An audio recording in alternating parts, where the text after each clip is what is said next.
أعزائنا الطلبة والطالبات حبايب قناة خلي حياتك معنا، أهلا بكم.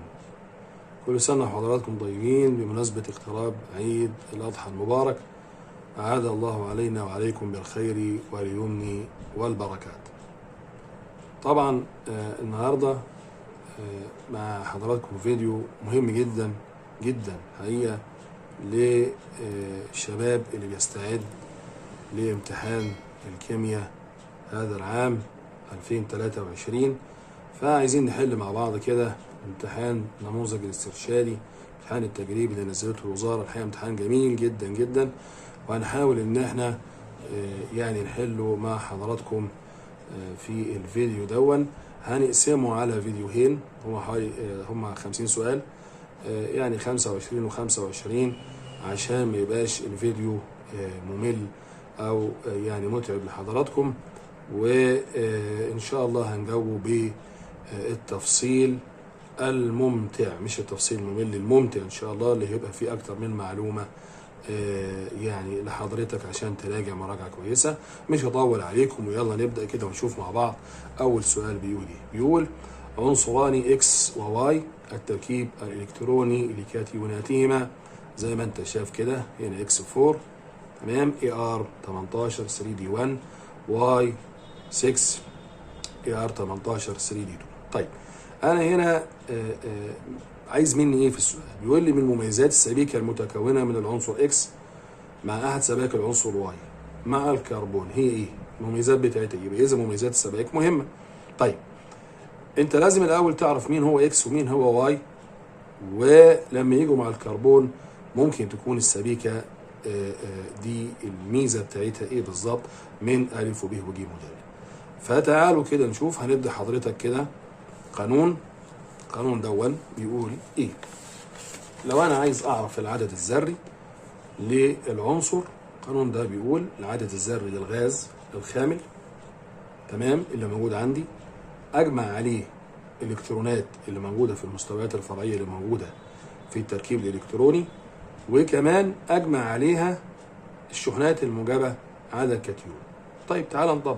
انا عندي هنا اكس اهي 4 اي ار 18، يبقى همسك ال 18 ده اللي هو العدد الذري للغاز الخامل 18، اجمع عليه واحد، هنا الالكترون الموجود في المستوى الفرعي 3 دي تمام، يبقى 18 1 19 اهو، وهنا 4 يبقى 19 و4 23.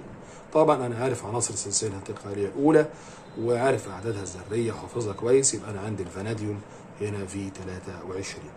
بنفس الكيفيه العنصر ده هاخد ال 18 هو واي تمام، وهنا في 2 يبقى 18 و2 20، و6 اللي هي الكاتيونات تمام، اللي هي الشحنات المجابله على الكاتيون 26. يبقى انا عندي الحديد 26. يبقى انا عندي فاناديوم وعندي حديد وعندي كربون. طبعا من خلال دراستك السابقه يبقى هتعرف ان الفاناديوم مع الحديد بيعمل لك سبيكه بتتميز بانها مقاومه للتآكل وبالقساوه الشديده. دي الاختيار بتاع حضرتك اللي هو رقم ب، مقاومه التآكل ولها قساوه شديده. وعارفين الفاناديوم نسبه الى فاناديس اله الجمال عند الاغريق. السؤال الثاني بيقول ايه؟ بيقول لي جميع التفاعلات الاتيه يمكن الحصول منها على ماء ما عدا، خلي بالك بيقول لك ما عدا، يعني مين من التفاعل اللي من الاربعه دول اللي ما ينتجش منه ميه؟ هل هو احتراق مركب الايثان؟ هل هو تفاعل حمض البروبانويك مع الميثانول؟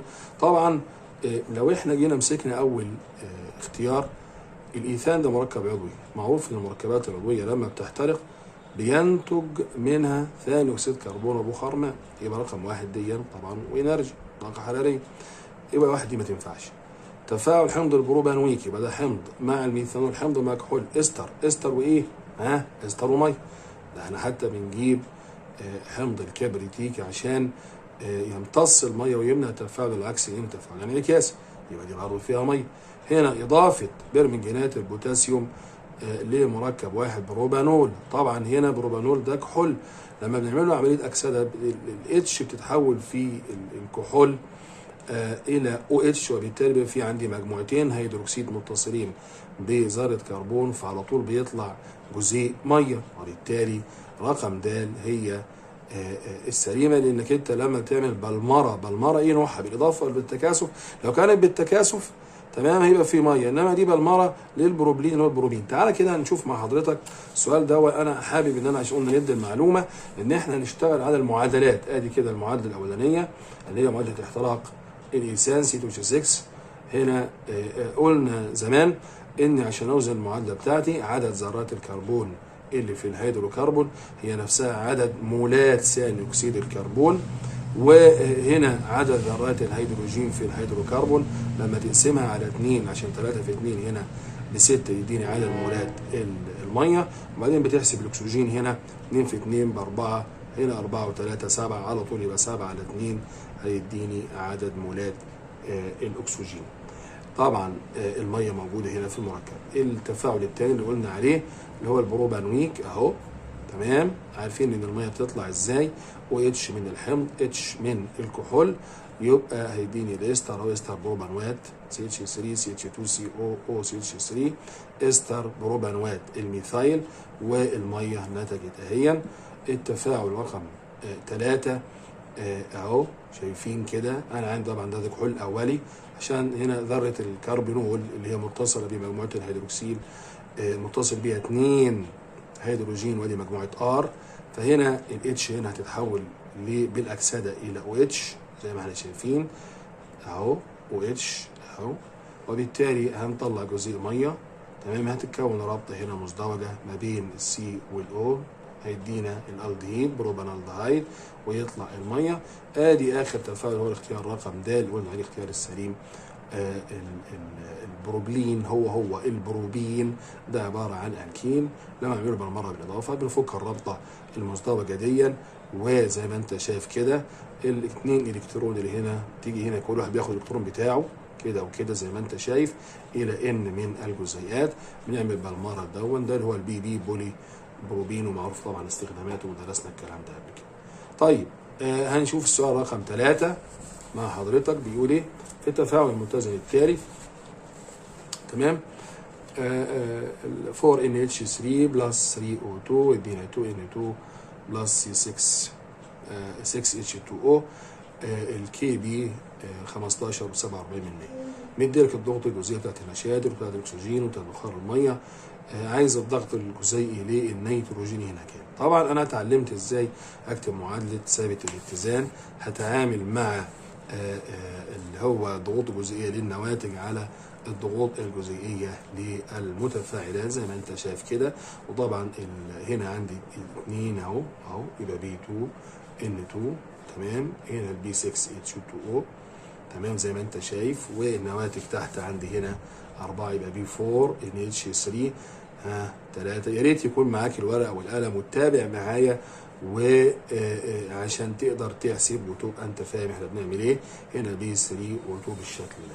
طبعا انا عندي قيمه الكي بي هو مديهاني، تمام. طبعا طرفين في وسطين دي مقامها 1، وانتوا طبعا شباب شاطر في الرياضه، يبقى دي هتساوي ده مضروب في الكي بي على الضغط الجزيئي للميه لكل اس 6 بالشكل ده باستخدام الآلة الحاسبة. هيديني 8/10 اتموسفير. وهنا الاختيار بتاعي رقم 3 هيبقى اختيار رقم ج اللي هو 8/10، تمام. طيب بقى دلوقتي ماشيين كويس مع بعض. تعالوا نشوف كده مسألة رقم 4 بتقول ايه. مسألة رقم 4 بيقول لك لديك محلولين احدهما بصبغة عباد شمس والاخر بصبغة الميثايل البرتقالي وكلاهما لون احمر. طبعا احنا نعرف ان عباد الشمس والميثايل البرتقالي الاثنين ليهم نفس اللون الاحمر، معنى كده انك انت عندك وسط حمضي، تمام. في الوسط حمضي لونهم، انما لما بيبقى الوسط قلوي، تمام، لما بيبقى الوسط قلوي عباد الشمس بيبقى لونها ازرق، انما الميثايل البرتقالي بيبقى لونه اصفر. اي المحاليل الاملاح الاتيه يمكن ان يميز بينهم. انا لو جبت وسط قلوي حاجه يكون ليها تاثير قلوي هتقدر تميز. غير كده ان كان وسط متعادل او حمضي، دي الفكره بتاعت السؤال دون، مش هينفع تميز بيها. فلو بصينا على رقم أ ده Na2CO3. وانت درست قبل كده التميؤ، ده عباره عن ملح بيتكون من الحمض الكربونيك و طبعا الحمض الكربونيك من الاحماض الضعيفه، وهيدروكسيد الصوديوم من القلويات القويه، وبالتالي يصلح تماما الف دي رقم واحد وجايبها لي. نقول مثلا ب وج، وده اللي ما ينفعش بسرعه كده. هنا كربونات الكالسيوم، هنا حمض الكربونيك وهيدروكسيد الكالسيوم، هنا برضو ده ما ينفعش. ليه؟ هسيبك انت تقول ليه ولا اقول لك. ها، KNO3 يبقى نترات حمض النيتريك حمض قوي، وهيدروكسيد البوتاسيوم من القوات القويه ده تاثيره متعادل. هنا يعني كبريتات الامونيوم ده حمضي، يبقى لانه هيبقى حمض الكبريتيك حمض قوي، وهيدروكسيد الامونيوم من الخلويات الضعيفة، وبالتالي حمض قوي، يعني معناها تأثيره حمضي. هرجع تاني هنا لب يا جماعة، فكرت ولا لأ؟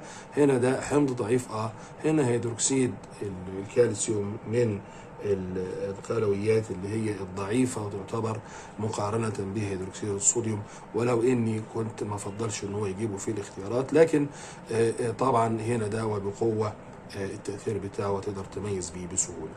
نمرة 5، أي من النواتج التفاعلات الآتية، خلي بالك، لا يزيل لون محلول برمجانات البوتاسيوم القيادية. طبعا احنا هنا في معلومة عارفينها، انه كلمة لا يزيل دي طول ما انا عندي في رابطة باي، رابطة مزدوجة، او في رابطة ثلاثية يعني دبل بوند او تريبل بوند، الرابطة الثلاثية اللي فيها 2 باي هيحصل ازالة. يعني انت كأنك بتقول ايه؟ مين المركب المشبع في الاختيارات دي، اللي هو انا لما اجي اضيف له محلول برمجانات البوتاسيوم اللي ليه لون بنفسجي مش هيحصل ايه زي ده. بس انت هنا خلي بالك في السؤال بيقول لك نواتج التفاعل، يعني انت لازم الاول تعمل التفاعل وتشوف الناتج مين هو، وبعد كده تعمل الاضافه بتاعتك. اظن الكلام واضح. تعال نشوف اول واحده بيقول ايه. ناتج اضافه 1 مول من الهيدروجين الى مول من البروباين. طبعا بروباين ده الكاينز NH2 2. يبقى انت عندك فين هنا 2 باي، بس انت هنا 2 باي انا عايز 2 مول من الهيدروجين. هو بيقول لك هتضيف مول واحد. لما هتضيف مول واحد يبقى في عندك لسه هتحول الرابطه الثلاثيه لرابطه ثنائيه، يبقى في عندك رابطه باي ما زالت موجوده، ممكن انها ده الناتج. لما تيجي تضيف برمجانات البوتاسيوم يبقى ده تفاعل هنا محتاج انك انت في رابطه باي موجوده، يبقى اللون هيتم ازالته. تعالى كده نشوف السؤال رقم 5 كده مع بعض اهو تمام اهو. يبقى هنا إضافة مول واحد لرابطة ثلاثية هتحول لرابطة ثنائية زي ما قلنا قابلة للإضافة، أي تزيل اللون زي ما أنت شايف هنا أهو. رقم 2 إضافة مول من HBr ل 1 مول من 2 ميثايل 2 بيوتين. أدي هنا 2 ميثايل 2 بيوتين 4 ذرات كربون. فلما هتضيف ال HBr طبعا هنا قاعدة ماركنكوف هتخش معايا، الغني يزداد غنى والفقير يزداد فقرا. فالهيدروجين هيجي هنا تمام، والبي ار هتيجي هنا مع السي اتش 3 متصل بذره الكربون دي، فهيدينا 2 برومو 2 ميثايل 2 ميثايل بيوتان. طبعا ده كده اتحول لمركب مشبع. يبقى انت لما تيجي تضيف هنا خلاص اصبح كل دي روابط سيجما، مش هيبقى فيه اضافه، وبالتالي اللون هيفضل زي ما هو لون بنفسجي بتاع برمجانات البوتاسيوم القياديه. يبقى المركب المشبع لا يزيل اللون بنفسجي. في اللي هي نزع الميه سواء كان جيم ودال، طبعا في معلومه معروفه، نزع الماء من الكحول ده بيديني الكين. فاكر تحضير الايثيلين من الكحول للايثيلي كنت بتحصل على ايثيلين. فهنا لما بتنزع الكين ميه من كحول، الالكين هنا بيبقى فيه رابطه باي، وبالتالي الرابطه باي دي بتعمل على ازاله اللون. نشوف السؤال رقم 6. السؤال ده سؤال جميل جدا الحقيقه. هنا بي او 2 ثاني اكسيد الرصاص مع الكبريتات، ايون الكبريتات، ايونات الهيدروجين والزئبق. تمام. وهنا الزئبق هنا موجود في صورة الذرات، وايونات الكلوريد السلبة، هنا كلوريد الزئبقيق، وهنا كبريتات الرصاص والميه. لما تيجي تبص على المعادله دي ايه اللي حصل فيها؟ شايف كده هتبص تلاقي ان البي بي او 2 هنا الاو سالب 2 في 2 بسالب 4 يبقى هنا موجب 4. شوف التغيير اللي حصل ليها ايه هنا دي سالب 2 موجب 2. يعني انت عندك الرصاص اتحول من موجب 4 الى موجب 2. هنا حصل نقص في الشحنه الموجبه. وعارفين معنى الجمله دي ايه؟ ان نقص الشحنه الموجبه معناها انه حصل تفاعل اختزال اهو 2 الكترون. تمام. الزئبق هنا قبل السهم كان عباره عن ذرات متعادله، لما راحت هنا الكلور سالب 1 في 2 بسالب 2 يبقى هنا موجب 2 طبعا على 2 يبقى موجب 1، يبقى معناها في فقد في اكسده، وبالتالي يتحول الزئبق من ذرات الى كاتيون زئبق عليه شحنه موجبه. طيب هو طالب مني في السؤال بيقول لي يعتبر التفاعل السابق اللي هو ايه بقى التفاعل اللي حصل هنا ده اللي هو حصل فيه ايه؟ حصل فيه اكسده للزئبق وحصل فيه اختزال للرصاص. لما تيجي تبص هنا بي موجب 2 بقى موجب، هنا اكسده للزئبق. خلي بالك زياده في الشحنه الموجبه، يبقى خلي بالك هو انت التفاعل بتاعك حصل فيه ايه؟ حصل فيه اختزال للزئبق. تمام؟ مش اكسده، هو هنا جايبها لك اكسده. طب ما عنديش مشكله، يبقى لازم الرقم ده اللي هاخده باشاره موجبه، لانك انت تعرف ان جهد الاكسده هو جهد الاختزال باشاره مختلفه. ودي معلومه انت عارفها.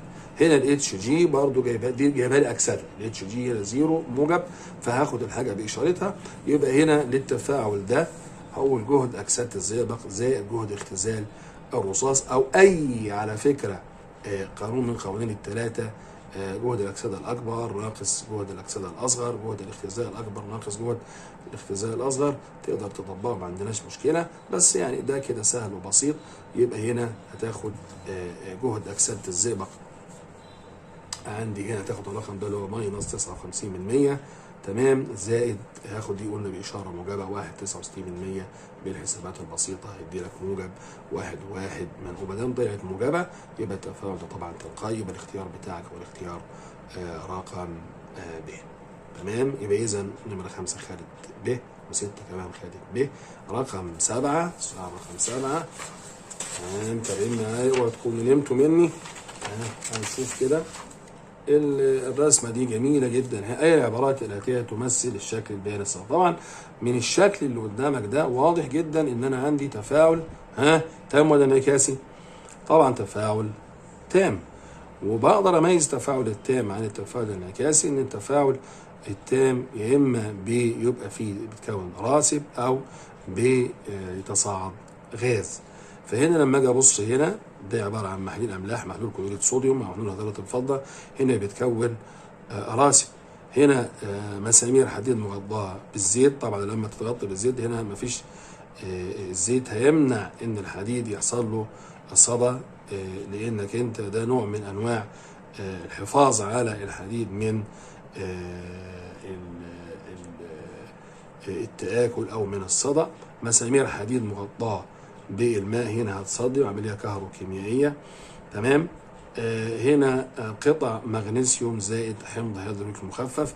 طبعا ده تفاعل احلال بسيط لان المغنيسيوم يسبق الهيدروجين فهيحل محل. طيب هتلاقي ان بالعقل كده انت اكيد هتقول لي هنا في غاز يتصاعد غاز الهيدروجين وهنا هيتكون راس. طب اي منهما؟ الحقيقه هنختار رقم د. ليه ما اخترتش الف؟ لان تفاعل محلول الاملاح مع بعضها اللي هو الاحلال المزدوج ده تفاعل لحظي. لحظي يعني ايه؟ يعني سريع ما بياخدش وقت. لو جيت بصيت على الشكل هنا هتلاقي انه طبعا دي اللي هي المتفاعلات اللي بيقل تركيزها بمرور الزمن. فالمتفاعلات اللي هي هنا المغنيسيوم وحمض الهيدروكليك خدت دقيقتين، الزمن هنا بالدقائق، دقيقتين كاملين. يبقى معناه ان التفاعل ده خد تايم، خد وقت شويه قبل ما يحصل، قبل ما المغنيسيوم يعمل تفاعل الاحلال محل هيدروجين الحمض المخفف. انما لو انت في المعمل بتضيف محلول ملح كلوريد الصوديوم على محلول، بمجرد ما المخلوط بيقابل بعضه او التفاعل بتضيف ده على ده ات وانس كده immediately، في الحال بيتكون عندك راسب ابيض من كلوريد الفضه، ما بياخدش الوقت ده اللي هو عندي في. وهنا التكايه اللي هو عملها لك في السؤال، لكن احنا فاهمين ما عندناش ان شاء الله مشكله. يبقى هنا زي ما انت شايف اهو الشكل بين بس تفاعل تام، لو قلنا راسب او صعود غاز، في هنا الام جي مع 2 اتش سي ال، ام جي سي ال بلس اتش 2، بالاختيار بتاعنا اختيار رقم د. تعال نشوف رقم 8، ازاي تقدر تميز ما بين محاليل الملحين. هنا كبريتات الامونيوم وكبريتات المغنيسيوم. لازم نعرف انه جميع الكربونات، ودي نقطه مهمه جدا، لازم يعني حاجات كده بعض المعلومات اللي بتساعدك. جميع الكربونات غير دايبه، ما بتدوبش، يعني بتكون راسب ما عدا 3: كربونات الصوديوم، كربونات البوتاسيوم، وكربونات الامونيوم.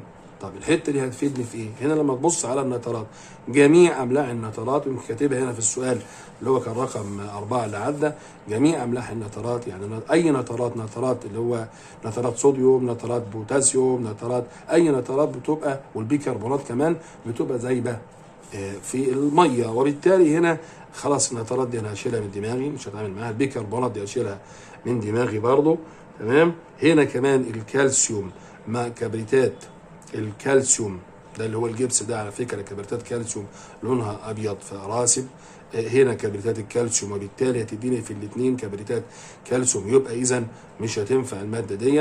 هنا الكي سي ال، هنا كبريتات مع البوتاسيوم، تمام، وكبريتات بوتاسيوم. هنا كلوريد المغنيسيوم وكلوريد الامونيوم دايب، كل ده دايب، يبقى في الاثنين دي مش هتعرف تميز. انما لو انا استخدمت هنا النترات زي ما اتفقنا بنفس الكيفيه، هنا نترات الامونيوم ونترات مغنيسيوم دايبه. هنا الصوديوم هيجي مع كبريتات صوديوم وكبريتات صوديوم بنفس الكيفيه. انما لو انا استخدمت كربونات الصوديوم بس، اظبط هي دي، هيبقى في عندي كربونات الامونيوم، وعندي هنا كربونات المغنيسيوم، ده رواسب. هنا كبريتات الصوديوم وكبريتات الصوديوم بتبقى هنا دايبه، وبالتالي اقدر من خلال كربونات الامونيوم وكربونات المغنيسيوم اقدر اميز ما بين الاثنين. كربونات المغنيسيوم بتدي راسب ابيض على البارد. تعالى كده نشوف، يبقى رقم 8 هنا الاختيار رقم ج، ما عندناش فيه مشكله. تعالى نشوف رقم 9، لديك مركبان العضويان اللي هو C8H6O4، C6H6O2، كلاهما يتفاعلان. هنا دي الصيغه الجزئيه، لازم اعرف مين ده ومين ده. ما نيجي نفك كده الاشتباك دون، هبص الاقي انه المركب الاولاني اللي هو C6H6O2 ده اللي هو الكاتيكول، تمام. ده احنا قلنا الفينل ممكن يكون فيه حلقه البنزين متصل بيه مجموعه هيدروكسيد واحده او اثنين او ثلاثه في البريجالول، تمام. هنا C6H6O4 ده اللي هو حمض الفيثاليك في مجموعتين كربوكسيل. طيب سؤالك ايه؟ فإن كلاهما يتفاعل مع مين؟ طبعا ده بتعامل معاه مع فينول، يعني يتبع الكحولات، تمام. هنا ده مع الاحماض. فلو مسكت انا هبص لان الف هي الاجابه السليمه، لان هيدروكسيد الصوديوم بيتفاعل مع الاثنين، انما الكربونات الصوديوم بتتفاعل مع الاحماض بس مش هتتفاعل مع الكحولات. هنا الكحول مش هيتفاعل مع الكحول زيه، هيتفاعل مع الحمض. HCl دي بتتفاعل مع الكحولات بس، وما بتتفاعلش مع الاحماض. ده ببساطه شديده السؤال رقم 9. تعالى كده نشوف السؤال رقم 10 بيقول ايه، وهنقلب الصفحه مع بعض. أرجو يكون الشرح واضح وما فيهوش مشكله. تعالى كده نشوف السؤال رقم 10 بيقول ايه. هنا CnHnO لو عملنا له اختزال CnHn، طبعا الاختزال معناها نقص الاكسجين او زياده في الهيدروجين. هنا عملنا حاجه هنا عمليه نمره 1 فتكون عندي N اللي هو CnH2.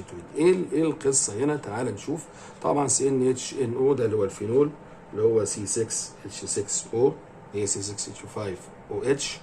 تمام. لما بنمرر، لو تفتكر انت، طريقه من طرق الحصول على البنزين هو امرار البخار الفينول على مسحوق الزنك الساخن، ده تفاعل اختزال، فالهيدروجين بيرجع تاني لحلقه البنزين وبيطلع له، فبتحصل على البنزين.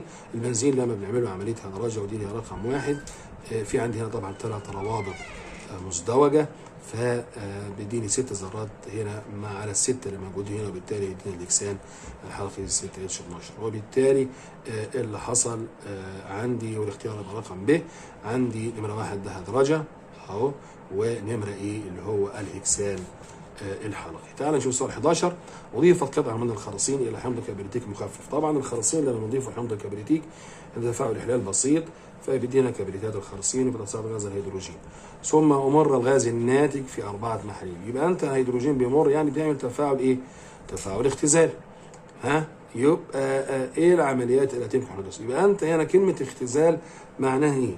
يعني انت المطلوب انك انت تدور تبحث عن تفاعل بيحصل فيه نقص في الشحنه الموجبه او زياده في الشحنه السالبه، سواء كان ده او ده، يبقى انت يعني حصلت على المطلوب. فتعال نشوف هنا الكبريتات ثنائيه، وطبعا ده ضروره انك انت تبقى عارف المجموعات الذريه وتكافؤاتها. فهنا دي -2 هيبقى اللي جنبه موجب 2، الناحيه الثانيه هنا هيبقى دي -2 في 3 ب6، فيبقى دي هتبقى موجب 6، موجب 6 هتبقى موجب 3. يبقى انت من موجب 2 لموجب 3 ده معناه زياده في الشحنه الموجبه، ده تفاعل اكسده مش اختزال. تعالى هنا Cl هنا -1، فهنا يبقى دي موجب 1، هنا -2 موجب 2، موجب 1 لموجب 2 زياده شحنه موجبه، يبقى والله برضو ده تفاعل اكسده. رقم ج هنا بص بقى، هنا دي هتبقى موجب 3، بقيت هنا موجب 2. احنا لسه بنقول نقص الشحنه الموجبه، يبقى لما يبقى موجب 2 كنت فاقد موجب 3، كنت فاقد 3 بقيت فاقد 2 بس، يبقى معنى كده لقيت 1، معنى كده اكتسبت 1، والاكتساب هو تفاعل اختزال. يبقى اللي حصل ان الاكس موجب 3 تحولت الاكس موجب 2. تعال نشوف برضو ده النسبة كمان كده، هنا زد هنا موجب 2 عشان دي Cl -1 في -2، هنا هنا موجب 2 راحت هنا موجب 3 زياده في الشحنه. اذا ا وب ود هو اكسده، انما ج هي تفاعل اختزال. شوف رقم 12. الجدول الاتي يوضح جهود كهربيه لعده فلزات. فبيقول لك لديك 4 قطع حديد، تم طلاء الجزء الاول من الاولى بواسطه اكس، تمام، وطلاء جزء من الثانيه بواسطه واي، وطلاء جزء من الثالثه بواسطه زد، تمام، والقطعه الرابعه تركب بدون طلاء. فان القطعه التي تصدأ اسرع هي من اسرع، معناها ان هي ما خدتش وقت بسرعه. لو بصيت هنا على الحديد الحقيقه، تمام، الحديد هنا جهد الاختزال بتاعه -4/10، او يعني 409/1000، يعني ممكن نقول 41%، مش مشكله بالسالب. عشان يعني تسهل على نفسك الامور حول دي لجهود اكسده، لان في النهايه انت درست عمليه الطلاء، الهدف منها او اسف حته التاكل دي الهدف منها حاجه بتصدي، تمام، انت مش عايز تاكل يحصل، يبقى انت بتعمل طلاء بماده او بتعمل حمايه بماده بيكون جهد تاكسدها اكبر من جهد تاكسد الحديد. ولو عملت حمايه كسوديه هيبقى جهد التاكسد اقل، زي القصدير مثلا جهد التاكسد اقل، ويبقى لو حصل اي خدش الحديد هنا هي هو اللي هيتاكسد، لانه هيبقى هو الانود في الخليه الجلفانيه اللي هتتكون. فتعالوا كده نتابع السؤال نشوف احنا قلنا فيه ايه. هنبص نلاقي ان اكس وواي هنا يا جماعه، اكس وواي بالفعل جهد التاكسد طبعا دي هتبقى بالموجب ودي هتبقى بالموجب، فاكس وواي لهما جهد اكسده اعلى من الاف اي، وبالتالي دي حمايه انوديه، لان على طول لو اتعملت خليه جلفانيه هم اللي هيتاكسدوا، وبالتالي هيبقى الحديد هو كاسود، وبالتالي دي هتاخد فتره زمنيه طويله، وبالتالي السرعه هنا هتبقى قليله. هو بيقول لك مين بيصدأ اسرع، تمام. اما زد هنا، زد هيبقى جهد الاكسده اقل، لان هنا هتبقى بالموجب 23%، احنا قلنا هنا 40 او 41%، 23% يبقى ده اقل، يبقى ده بالتالي يصدأ الحديد بسرعة لحماية كسودية زي القصدير مثلا، لأن الحديد هو الأنود تحدث له عملية الأكسدة في الخلايا الجلدية، وبالتالي الاختيار بتاعك هو الاختيار رقم ب، هو الاختيار السليم. سؤال رقم 13، لو في عندك أي مشكلة في السؤال وقف الفيديو، ممكن إنك أنت تعيد السؤال مرة تاني وتشوفه، مفيش مشكلة. تفاعل 125,000 مول من حمض الكبريتيك المركز الساخن مع وفرة من نترات الصوديوم، وعند معايرة حمض النيتريك الناتج تعادل مع 200 مللي من معدون هيدروكسيد الصوديوم، فإن تركيز هيدروكسيد الصوديوم كام؟ وجايب لك المعلومات دي، جايب لك H2SO4 الكتله الموليه بتاعته بتاعت حمض النيتريك. تعالى كده، المساله دي عباره عن جزئين. الجزء الاولاني هنعمل التفاعل ما بين حمض الكبريتيك والتفاعل حمض الكبريتيك مع نترات الصوديوم. تعالى كده نشوف، ادي حمض الكبريتيك وادي بقى نترات الصوديوم. طبعا وزن المعادله وانت فاهم، هنا على طول موجب سالب والتبديل بيحصل في السالب، يبقى ال Na هتاخد ال SO4 اهو بالشكل ده، تمام. وهنا ال H2 هيجي جنب منها ال NO3، يعني معنى كده باخد 2 مشترك، عندي 2 يبقى دي حمض النيتريك. انت بتقول هنا حمض الكبريتيك تمام اكثر ثباتا من حمض النيتريك، دي معلومه كده، وبالتالي بيطرد بالمحاليل املاحه، درسنا الكلام ده تمام. في اللي هي الكشف عن الانيونات، درسنا الكلام ده في الباب الثاني. فهنا 1 مول من حمض الكبريتيك بيتفاعل مع 2 مول من حمض النيتريك، يبقى هنا حسب مسألتي بقى لو 125,000 هيتفاعل مع كام مول من حمض النيتريك؟ اهو بالشكل ده، يبقى اكس هنا حسابات طرفين بالشكل ده اهو، يبقى 25% مول. التفاعل الثاني انت عملت حمض النيتريك الناتج، هو بيقول لك اتفاعل مع هيدروكسيد الصوديوم، تمام. يبقى هعمل المعادله، واضح هنا من اللي قدامي ده ان عدد المولات متساوي، يبقى انت لو جبت عدد مولات حمض النيتريك هي نفسها عدد مولات هيدروكسيد الصوديوم، وانت جبت قبل كده عدد مولات حمض النيتريك، يبقى كأن ال 25% بتاعت الحمض النيتريك هي نفسها بتاعت هيدروكسيد الصوديوم. طبعا عندي القانون بيقول التركيز على المولات على الحجم باللتر، تمام كده. يبقى هنا 25% على، طبعا هو جايب لك المولات بتاعت الحجم بتاع هيدروكسيد الصوديوم 200 مللي، فال 200 هقسمها على 1000 عشان احولها للتر، تمام. هتبقى 2/10 بالآلة الحاسبة 1.25 مولر او مول لكل لتر، يبقى الاختيار رقم ده اللي هو الاختيار السليم. طيب تعال نشوف المسألة رقم 14، تمام.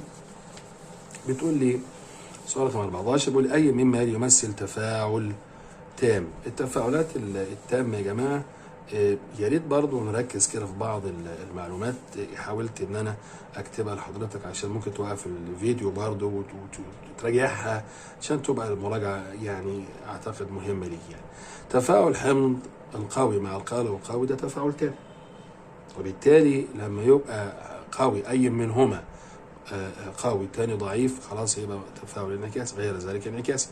طيب تأين الأحماض والقلويات القوية تأين تام، لأن الإلكتروليت قوي، وبالتالي هيدينا أنيون الحمض وأيون الهيدرونيوم.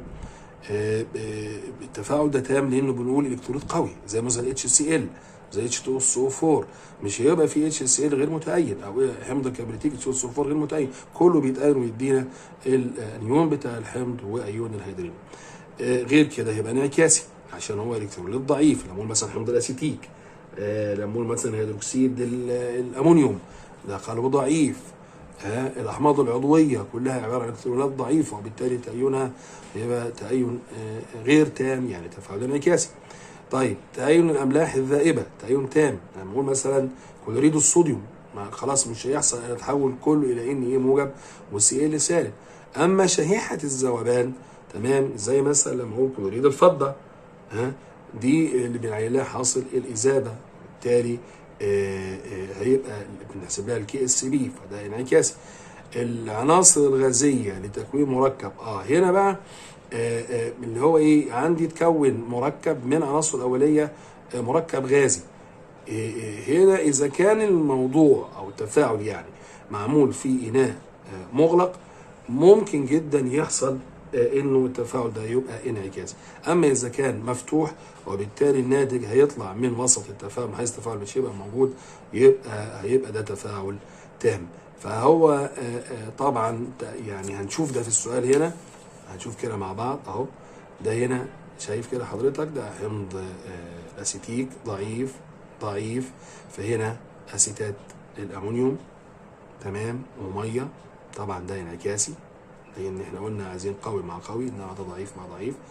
هنا اهو ده عباره عن حمض الفورميك، لنا ايون الفورمات وايون الهيدرينيوم، طبعا ده تأين لإلكتروليت ضعيف، حمض عضوي. AgBr هنا ده راسب درسناه قبل كده، راسب لونه اصفر، وبالتالي بقدر اجيب له حاصل اذابه، وبالتالي ده انعكاسي، يبقى ده كده انعكاسي. هنا اهو تمام. هنا يعني التفاعل ده يعني حصل فيه، طبعا هو كان المفروض ان هو يقولها، يعني دي يمكن مؤاخذه لو واخدها على وضع الامتحان، كان المفروض يقول له والله في اناء مفتوح، لان لو قال له في اناء مغلق او، انما طالما ما قالش خلاص احنا نعتبر ان الانبوبه او الاناء اللي تم فيه التفاعل مفتوح، وبالتالي اكسيد النيتريك هنا تمام اللي نتج من النيتروجين والاكسجين خلاص مش موجود في وسط التفاعل، فمش هيحصل ويتفكك تاني ويدينا. وعلى فكره عشان برضو لازم نفهم ان اكسيد النيتريك على طول نفسه هو بيتاكسد عند فوهة الانبوبه، وبيديني ثاني اكسيد النيتروجين ده عديم اللون، ثاني اكسيد النيتروجين عند فوهة الانبوبه يبقى لونه بني محمر. السؤال اللي بعد كده سؤال 15، A و B و C ثلاث هيدروكربونات تتميز بالهواء. A ده مذيب عضوي، طبعا انت فاهم ايه المذيبات العضويه زي البنزين، زي الكحول الايثيلي، زي رابع كلوريد الكربون، زي الايثير، دي عباره عن مذيبات عضويه. بي يحضر منه غاز يستخدم في فرن ميدريكس. فرن ميدريكس ده اللي هو بيستخدم فيه الغاز المائي اللي هو اول اكسيد الكربون والهيدروجين منين؟ من الميثان. يبقى على طول انا يعني ابتديت كده اقول ان ممكن يكون الايه ده بنزين، البي ده اللي هو الميثان. سي يحضر بنزع ماء من الكحولات الثالثيه. فهنا لما اقول كحول ثالثي يعني ما فيهوش اي ذرات هيدروجين، فهنا هنحصل على الكين. تعالى كده نشوف المعادلات دي اهو. السؤال رقم 15 اهو، انا رقم 3 هو اللي اشتغلت عليه، ده كده كحول ثالثي، لما اشيل الميه يبقى الو اتش دي كده مع ذره هيدروجين من هنا او من هنا، وبالتالي حصلت على 2 ميثايل 1 بروبين، ده الكين متفرع. يبقى اذا الاختيار بتاعي اختيار رقم ب. يقول لي ايه ده؟ بنزين. تمام بنزين الذبات العضويه. البي ميثان، كلام مظبوط تماما، والكين متفرع. سؤال رقم 16 تعالى كده نشوفه مع بعض. يقول لك الافران التي يتم فيها تحويل اكسيد الحديد 3 الى سبيكه. طبعا اكسيد حديد 3 بتتكلم عن الى سبيكه حديد وكربون على الترتيب. يعني الاول بنجيب حديد الاول، يبقى ده انت احد الافران، يبقى يا اما فرن عالي يا اما فرن مفتوح، يبقى انت الاثنين دول خارج القصه، يبقى هنا يا ده يا ده. طيب بعد كده بجيب سبيك اللي هو الحديد الصلب او الحديد الزهر، يبقى مش ميدريكس لانك انت مش هتستخدم الاثنين مع بعض، هنا ده تفاعل اختزال بيحصل من اكسيد حديد الى حديد، ثم بعد كده بتضيف العناصر اللي هي بتعمل تحسين للخواص بتاعه الحديد زي الحديد الستيل او الصلب، فده بيبقى في الفرن مفتوح. اذا 16 ده او المحول الاكسجيني وما اللي انت سبق كده درست الكلام ده. اختيار رقم د مرحله انتاج السؤال هو السؤال الاجابه بتاعت السؤال. رقم 17 من المخطط التالي، طبعا ده الاسيتيلين، هيدره حفزيه، وهنا بالمره هيدره الحفزيه للاسيتيلين تمام. يعني الميه في وجود HgSO4 و H2SO4 HgSO4 60 درجة و40% حمض الكبريتيك، فده بنحصل منه على الاسيتالدهايد. ودي الطريقة المثلى للحصول على الالدهيدات على فكرة، غير الطريقة من الكحولات، لان معروف ان الكحولات حد كده على السريع برضه لما بتعمل لها اكسده على خطوتين، هي الكحولات الاوليه بتجيب الدهيد ما بتقفش عند الخطوه دي، وعلى طول بيتكون طالما في وفره من العامل المؤكسد وبيتكون الحمض الاسيتيك. لو انا بتكلم مثلا عن الكحول الايثيلي بيتكون الحمض المقابل، انما هنا انت هتجيب الالدهيد اسيتالدهيد، هنا ما دام بقول اسيتيلين يبقى هنا حمض اسيتيك طالما انت بتعمل عمليه اكسده. البلمره بلمره حلقيه، فبتجيب البنزين، بنزين الكالا فريدريك في وجود LCl اللي هو اللامائي. هتجيب التولوين او الميثايل البنزين اكسده تامه V2O5 5 كده الفاناديوم، فبتحصل على حمض البنزويك. فتعالى هنا طبعا السؤال ده مهم جدا انك انت تبقى عارف الاهميه. اخر جزئيه في الكيمياء العضويه لازم تبقى عارفها كويس وفاهمها وحافظها، في ناس ساعات بتهملها، اللي هي الاهميه الاقتصاديه للاحماض.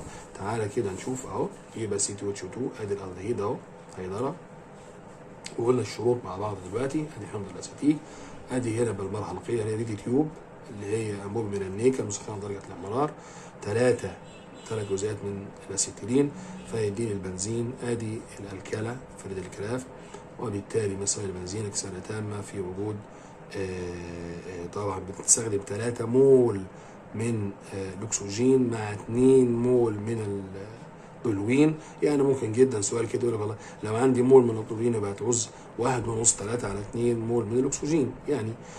فبيدينا مين؟ هيدينا حمض البنزويك. حمض البنزويك لما بنفعله مع هيدروكسيد الصوديوم او مع الصوديوم بيحصل تفاعل احلال للهيدروجين هنا، ودي بنزوات الصوديوم اللي تركيز 1% بيعتبر ماده حافظه ليه؟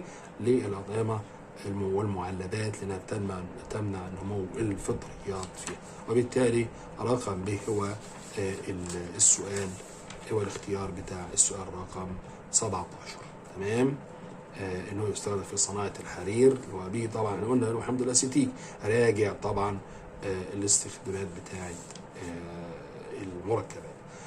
18 اثناء تشغيل خليه الوقود اي الخيارات الاتيه. طبعا خليه الوقود من الخلايا المهمه جدا، وانك انت لازم الحقيقه تكون دارسها كويس جدا جدا. تمام. اللي هنعرف ان الالكتروليت فيها هو هيدروكسيد البوتاسيوم بيبقى ثابت. ده بنعمل ايه في الخليه دي؟ حته احتراق الهيدروجين في جو من الاكسجين وبتنطلق طاقه حراريه. هذه الطاقه بيتم تحويلها لطاقه كهربيه وبيدينا الميه اللي ممكن اعيد استخدامها. بالنسبه لرجال الفضاء بيستخدموها اللي في مياه الشرب وغيرها من الاستخدامات لخلية الوقود. وبالتالي بيبقى الإلكتروليت هيظل ثابت. راجع خلية الوقود وشوف، مهم جدا ان احنا نعرف تفاعل الانود والكاثود والاكسده بتحصل لمين والخزان بيحصل لمين، خزان الهيدروجين، خزان الاكسجين، كل ده مهم جدا انك انت تعرفه. طيب والقيم كمان بتاعتها على فكره، قيمه الاكسده وقيمه الاختزال. تعال نشوف سؤال رقم 19. بيقول لي هنا ده الايثيلين C2H4 H2O2 ده اللي هو فوقسيد الهيدروجين. لما طبعا ده هنا ايه على طول انت خلاص عارف القياس ده اختبار باير، تفاعل باير. تمام. فبيديني الايثيلين جليكول. الايثيلين جليكول مع مركب ده مين ده؟ ده اللي هو الحمض الفيثاليك. تمام. طبعا هنا ده درسنا في جزء بتاع الاسترات قبل كده اللي هو الاسترات كبوليمرات لو انت فاكر. فتعالى كده نشوف ده مع بعض. ادي الايثيلين، ادي الايثيلين جليكول مع ده الاستر اهو مع حمض الفيثاليك. فاللي بيحصل طبعا البنود ده اختبار باير بيكشف عن وجود الرابطه المزدوجه. التفاعل ده تفاعل اكسده واضافه مع بعض. تمام. اهو الكحول اللي عندك هنا اللي هو الايثيلين جليكول، والحمض اللي هو حمض الفيثاليك وتفاعل أسطرة اهو بالشكل ده. ادي حمض الفيثاليك وادي هنا كتبت الايثيلين جليكول بالشكل ده. فطبعا دي بالمره بالتكاثف، لان البولي المتكون واللي هو بيبتدي يتكرر ونعمل منه الجزيء الكبير بيتكون من جزيئين غير متماثلين وبيفقد جزيء بسيط زي الميه. يبقى المرض بالتكاثف هي بيفقد منها ميه. طبعا ده نسيج الذكرون اللي احنا نعرف طبعا اهميته، بيستخدم في لانه خامل كيميائيا صمامات القلب التالفه او الشرايين اللي هي بيستبدل بنعملها دعامات في القلب والعمليات الجراحيه. فتعالى كده نشوف الاختياري باختيار رقم ج. اللي هو ايه ده في مبردات السيارات ده، اللي هو طبعا ايه المقصود بيه اللي هو ايثيلين جليكول هنا. تمام. وطبعا بقيه استخداماته لازم تراجعها بسرعه في حته احبار الطباعه، في الفرامل السوائل الهيدروليكيه، في شرطه التسجيل وغيرها طبعا من الاستخدامات. لازم تراجع كل ده بسرعه كده. ده يوري لك ان اهميه الاستخدامات هي جت كدارت اكثر من سؤال. وصناعه صمامات القلب الصناعيه اللي هو بالنسبه للبولي ايثيلين جليكول، اللي هو البي اي جي على فكره الاختصار بتاعه بي اي جي، بولي ايثيلين جليكول. سؤال رقم 20: عند إضافة محلول حمض الهيدروكليك المخفف إلى ملحين مختلفين كل على حدة يتصاعد غاز من كل منهما، وكلا الغازين قبل. طبعا ما دام حمض الهيدروكليك لازم أضيف على أنيون، الأنيون ده يكون أقل منه ثبات عشان يقدر يطرده حمض الهيدروكليك من محاليل أملاح. فلو بصيت يعني هنا مين اللي ممكن يعني يحصل فيه دون. سؤال رقم 20 أهو، تعالى كده. هنا ده نيتريت البوتاسيوم بالفعل HCl، لان حمض النيتروز هيطرد هنا اهو زي ما انت شايف. حمض النيتروز ده لما بيتفكك بيتكون عندي اكسيد نيتريك، اكسيد النيتريك بيدينا بيتاكسد بيدينا ثاني اكسيد النيتروجين الخيار البنيه. وهنا كبريتيت البوتاسيوم يدينا حمض الكبريتوز اهو بالشكل ده. الاس او 2 دون خدنا قبل كده بيحصل له اكسده حمضيه الى سائل اكسيد الكبريت. طريقه التلامس في تحضير حمض الكبريتيك، فكر حضرتك وحضرتك كده برضو بحاجات مهمه. بيدينا سائل اكسيد الكبريت بين الاكاسيد الناتجه دي. لما تيجي تبص على الاختيارات، احنا قلنا اختيار رقم د، فهل هنا يعني مثلا هنا ينفع حمض النيتروز، انما هنا مع الكربونات طبعا هيطلع مين؟ غاز ثاني اكسيد الكربون غير قابل للاكسده. عشان اللي يجي بيسالني طب ليه ما اخترناش كذا، هنا برضو الكربونات نفس الكيفيه. فهيطلع هنا هيطلع اللي هو SO2، وهيطلع الاس برضو. تمام. ده اللي هو ثايو كبريتات البوتاسيوم. فلا هنا ما هيبقى معاه الكربون، هنا البيكربونات هيطلع برضو. يعني كان ده ممكن ان هنا البيكربونات يطلع ثاني اكسيد الكربون، فبرضو مش غير قابل للاكسده. هنا يمشي هنا هيدينا غاز H2S. على فكره H2S يمكن مش موجوده في المنهج بتاع حضرتك. H2S وكبريتيت الهيدروجين ممكن يكون قابل للاكسده، لكن مش عندك في المنهج. برضو انا يمكن في مؤاخذه هنا في السؤال ده، لكن يعني فيما انت درست في منهجك خلاص هنقول والله الاختيار بتاعنا رقم ده الاختيار السليم. 21: الترتيب الصحيح للعمليات الكيميائيه يستخدم لتحويل الكان مكون من 5 ذرات الى مبيد حشري. طبعا المبيدات الحشريه اكتر من يعني جزئيه عندك موجوده في منهج مبيدات حشريه، يتكون من 18 ذره. تعالى كده نشوف مين اللي بيتكون من يعني 5 ذرات. هنا الالكان اللي مكون من 5 ذرات اهو، ده طبعا الميثان. هنا 1 من 4 ل 5. هنا بنعمل 1500 تسخين ثم تبريد سريع، فبيديني الاسيتيلين. وخلي بالك طبعا التفاعل ده بنحول بيه مركب مشبع الى مركب غير مشبع. مركب يحتوي على رابط سيجما، اللي هي مركب يحتوي على هنا في تريبل بوند في 2 عندي روابط باي. ممكن بعد كده الخطوه الثانيه هعمل بلمره حلقيه، يبقى من مركب مشبع مركب اليفاتي بجيب منه هنا البنزين. في الخطوه الثانيه يبقى مركب اليفاتي بجيب منه مركب اروماتي. مركب سلسله مفتوحه بجيب مركب حلقي عطري برضو غير مشبع. يعني دي حاجات كده برضو ممكن مسميات يجب انك انت تعرفها. هنا بعد ما حصلت على البنزين دي تفاعل هلجنه، دي هلجنه بالاضافه مش بالاستبدال، بالاضافه في وجود اليو في الترا فايولوت الاشعه الفوق بنفسجيه، فبنحصل على سداسي كلورو هيكسان الحلقي، ده اللي هو الجامكسان المعروف تجاريا. طب يا ترى في منهجك سؤال كده على السريع، ممكن توقف الفيديو وتدور عليها لو انت عايز يعني. يا ترى في منهجك فيه مبيدات حشريه تانية ولا لا؟ دوري يا استاذ. يعني مثلا نشوف كده كبريتات النحاس مثلا، يعني شوف انا بغششك اهو زي بعضه، شوف الدنيا معاك اخبار ايه. تعال نشوف السؤال رقم 22.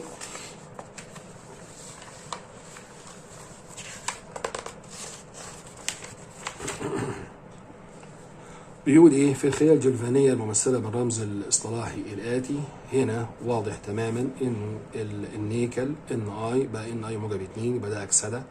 هنا كاتيون الفضه، ايونات الفضه تحولت الى ذرات فضه. اي التغيرات الاتيه يزيد من زمن استمرار عمل الخليه. يعني انت عايز الخليه دي تفضل مستمره. طبعا ببساطه شديده حاجه بالعقل كده، يا اما يبقى عندك طبعا ده الانود وده الكاثود، يا الانود تزود الكتله بتاعته عشان يبقى تفاعل الاكسده مستمره معاك وشغال، تمام، يا اما تزود من تركيز الايونات اللي موجوده هنا عشان تخلي، يعني هو التفاعل ده قائم على ايه؟ عشان تحصل منه على يعني تفاعل كيميائي بتحصل على الطاقه الكهربائيه. يبقى انت عايز تفاعليه الاكسده والاختزال شغالين. طب ايه اللي يخليك تفاعل الاكسده شغال؟ ان الانود عندك كتلته الذرات تتحول الى ايونات في المحلول في نصف خليه الانود، تمام، بيحصل عنده اكسده. الاختزال الايونات اللي موجوده في نصف خليه الكاثود بتروح تختزل، وبالتالي يبقى في وفره منها. انا كده على فكره جيت يعني جاوبت السؤال. فلو بصينا كده 22 اهو ان اي، تمام، ده انود اي جي كاثود يحدث لايونات اختزال، زياده تركيز ايونات الفضه يعمل على استمرار تفاعل الاختزال، وكذلك زياده كتله الانود. فايه من دول موجود عندي؟ تمام، تعال نشوف كده. يبقى الف زياده تركيز ايونات الفضه. حته الانود جايبها لي انقاص، طبعا احنا بنقول زياده مش بنقول انقاص، وبالتالي الإجابة بتاعتي الإجابة رقم ألف هي الإجابة السليمة. 23 الصيغة الجزيئية C5H10O بتعبر عن إيه بالظبط؟ طبعا هنا هدي حضراتكم معلومة جميلة جدا جدا. هنا لما أجي أبص على سؤال زي كده، لما يكون في عندي الكين زائد O، الكين طبعا أعرف الألكين منين؟ أهو من الصيغة العامة بتاعته CnH2n زائد O. ان كان عندي حاجه زي كده يبقى عندي حاجه من اتنين، يا اما الدهيد يا اما كيتون، بس بشرط ان انا اصنف كده واقول كيتون، بشرط اني لازم يكون هنا عدد ذرات الكربون اكبر من 2. طب لو كان 2 طبعا ما ينفعش واحد. طب لو كان 2 تمام يبقى انت عندك الدهيد بس، انما اكتر من 2 تمام يبقى يا اما الدهيد يا اما كيتون.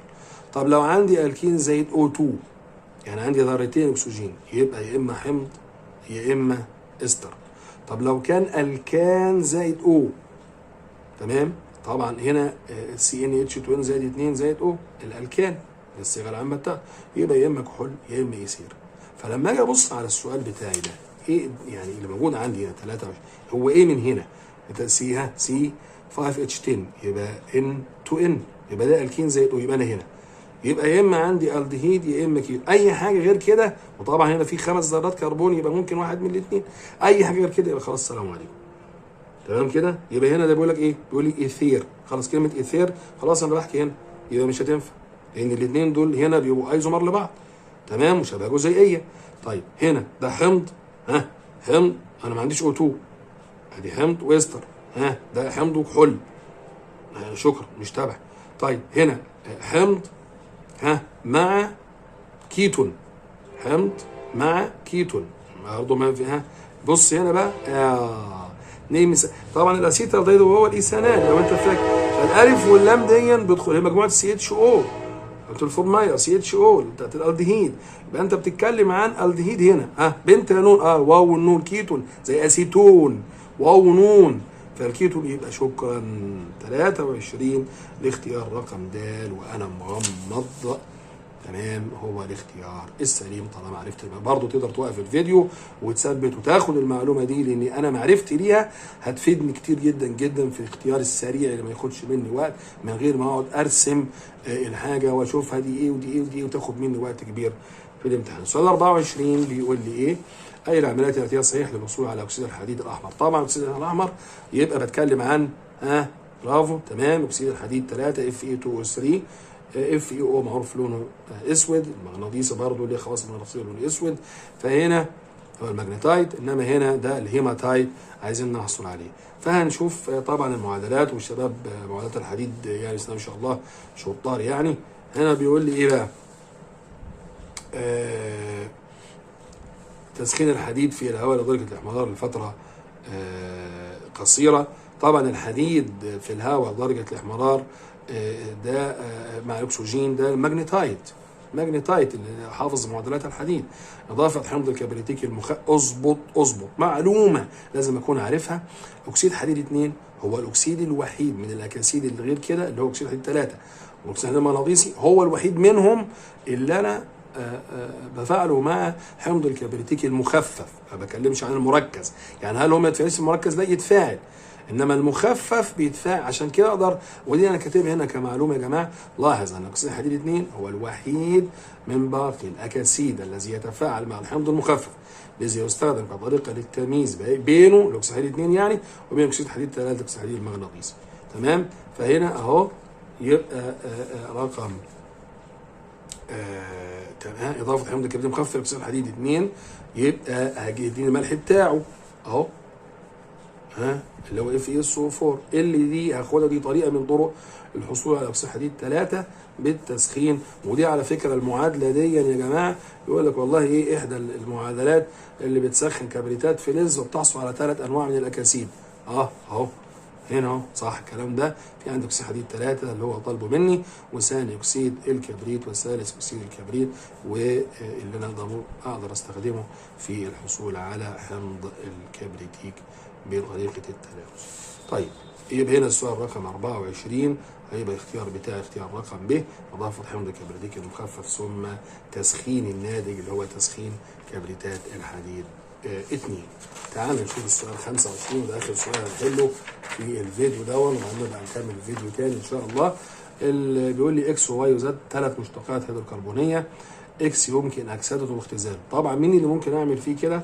طبعا الالدهيد. واي ايزومر للكحول. شايف السؤال ده؟ لو حبيت ارجع هنا شوف ايزومر للكحول، فين الحته اللي فيها كحول اهو. يبقى بتتكلم ايزومر يبقى الايثير المساواه جزئيه، يبقى لازم يكون عندك حاجه زي كده الكان زائد او. تمام؟ يبقى عرفت انا انه واي ده من غير حاجه كده انه ده ايثير.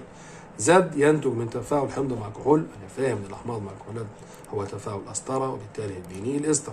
فاي الاختيارات هيبقى اختيار سليم. ما دام عرفت ان اكس الدهيد، الواي هو الايثير، زد هو الاستر، فبشوف كده الاختيار رقم الف بيقول لي ايه؟ الف هو الدهيد، واي هو الايثير. كلام مظبوط جدا جدا. طبعا مش جايب لي خلاص، هو يعني بيحاول هو يجيب لك زد برضه، بيتوهك شويه. ما عندناش مشكله طالما انا عرفت ايه ده وايه ده وايه ده، هشوف ايه اللي بيتناسب مع الكلام واحد. طبعا ارجو انه في ال 25 سؤال دول تكون حضراتكم استفدتوا استفاده يعني تكون كويسه. هنقف كده عند ال 25 نقطه دول، وهنكمل ال 25 تانيين في الفيديو تاني. يعني شير، ما انتوا يعني شباب بيحب الخير، شير في الخير، وربنا يا رب يكرمكم ان شاء الله، موفقين دايما. ولو في اي حاجه في الكام نقطه دول عايز تفهمها او تستوضح منها يعني اكتب لي في التعليقات. ارجو ان اكون وفقت في ان انا اوضح اكثر من معلومه في حل هذه الاسئله. وبشكر حضراتكم، وسلام الله عليكم ورحمته وبركاته.